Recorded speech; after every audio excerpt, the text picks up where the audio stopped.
Is as deisgurt na Spáine gan grúpa ceoil réirfóg a bhí casa in anna derbhile in nachléim mar chuid go éile iris an gáilteacht bhíoin deir seachtainna seo.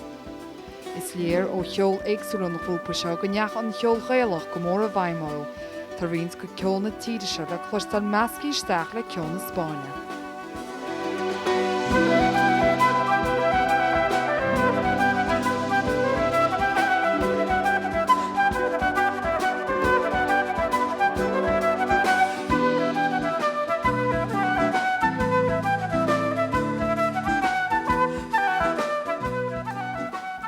Bunaíodh Féile Iorrais mbliana chin agus is féile mhór na healaíona tuaithe Bhean an éile go dtíon láid ar an bhí agus a neart imeachtaí ceoil idirnáisiúnta agus Gaelacha reáchtáil le linn féile.